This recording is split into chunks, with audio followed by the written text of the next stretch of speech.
అంటే ఇక్కడ ఈ కాలనీ వాసులు ఒక ఆమె చెప్తున్న పరిస్థితి కూడా కనిపిస్తుంది. చాలా భర్త చాలా మంచివాడు. కష్టపడి పైకొచ్చిన వ్యక్తి అతన్ని ఇంత మోసం చేసి చంపడం అనేది నిజంగా దారుణం అని చెప్తుర్రు. ఇంకా ఉన్నారు మాట్లాడతారమ్మా ఒక 2 నిమిషాలు. ఎట్లమ్మా? ఎట్లా ఉండే మీకు? అంటే మీ కాలనే కదా? మంచిగానే ఉండేది అందరితోటి. ఏందమ్మా ఇట్లా ఈ ఇన్సిడెంట్ తెలిసిన తర్వాత మీకేమనిపించింది అసలు? తనను కూడా అట్లనే శిక్షించాలని చూస్తున్నాం. భర్తను ఎట్లా చేసిందో తనను కూడా అట్లనే శిక్షించాలి. ఉరిశిక్ష పడాలనుకుంటున్నాం. ఉమ్. అంటే ప్రధానంగా ఈ ప్లే స్కూల్ నిర్వహిస్తుంది. మీ పిల్లలు ఇట్లా ఏమైనా మా పిల్లలు పెద్దవాళ్ళే, పెద్దవాళ్ళందరూ.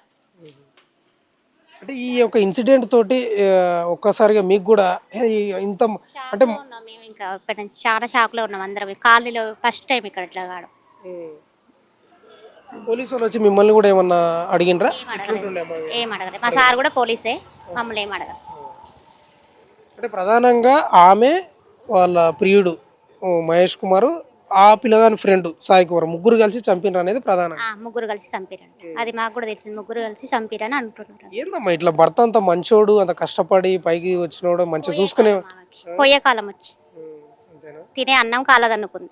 ఇప్పుడు ఇక్కడ ఇల్లుంది, ఇదే గల్లీలా ఇక్కడ ఇల్లుంది. అయితే భార్య భర్తను చంపింది. ఏమైనా ఐడియా ఉందా? అది వాళ్ళ గురించి మనకేం తెలియదు కానీ చంపిందని చెప్పిర్రు. మరి ఏమన్నా సంబంధాలు ఉండొచ్చు, అక్కడ సంబంధమో ఏం సంబంధమో మనకు తెలియదు. వాళ్ళు చంపిందని తెలియగానే నేను వచ్చిన. లేకుంటే రాత్రి తెలిసింది నాకు. ఇక్కడ ఇద్దరు కలిసి చంపిరంటగా, ఇద్దరు కలిసి చంపిరంట అంతే.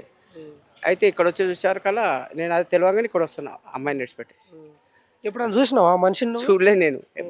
ఈ ఇంట్లోనే అంట కానీ ఇంట్లో ఉండే హీరోలు ఉండే మన అక్కడనా ముందు అక్కడ ఉన్నాడా బ్లాక్ టీ షర్ట్, అక్కడ ఉంది ఇల్లు. అయితే ఆ మనిషిని ఎప్పుడన్నా చూసినావా? చూసినా కానీ వస్తుంటే పోతే చూసినా పలకరించుడు ఏం లేదు. మనం పెద్ద ఏం పరిచయం లేదు, పరిచయం ఏం లేదు. కాలు చూసినాము వచ్చినాము అంతేగాని అలా ఉంటుండాలి. వాళ్ళకి ఇట్లా భర్త చాలా మంచోడంట చెప్పిర్రు ఇట్లకించి కూడా జనాలు. మరి ఎందుకు ఆమె అట్లా చేసింది ప్రియుని మోజుల వాడి? ఎందుకు అది ఆమెకి తెలవాలి. పిల్లలా సరే మనం ఒక కొడుకున్నాడు, కొడుకున్నాక చేయొచ్చు తప్పు కదా, చాలా తప్పు. కొడుకున్నాక నీకు ఎందుకు చేయాలి? అవసరమే వచ్చింది, చాలా తప్పు అది. ఆ పిల్లగానికి ఏమో 22 ఏళ్ళు ఉన్నాయి. ఏది అక్రమ సంబంధం పెట్టుకున్న పిల్లగానికి. మరి ఆ పిల్లగానికి అట్లా చేసుడు తప్పుడు కదా. మీరే ఏదైనా చేసి శిక్షించి చేయాలి, మీరే చూసుకోవాలని. ఇక జైలు శిక్ష చేయాలని. ఏమంటావు ఇట్లాంటి అక్రమ సంబంధాల గురించి ఏం చెప్తావు ఒక పెద్ద మనిషి? నేను చెప్తాను కదా, జైల్లో వేసేసేయాలి, మళ్ళీ బయటకు వెళ్ళకుండా చూడాలి. ఏముంది 4 రోజులు ఉంటారు వస్తారు. 4 రోజులు ఉండకుండా బందోబస్తు చేయాలి సార్, మళ్ళీ ఇంకోటి జరగాయి. లేకుంటే ఉరి శిక్షణ వేయాలి. ఆమె స్కూల్ కూడా పెట్టింది వాళ్ళ ఇంట్లోనే, కింద సెటర్ ఉంటుంది, ప్లే స్కూల్ చిన్నపిల్లలది. అదే తెలుసా? అది కూడా తెలియదు మాకు. వస్తుంటే పోతుంటే ఇదే గల్లి కానీ ఎక్కువ పరిచయం ఉండదు. ఇండ్లకి ఏం పోము మనం.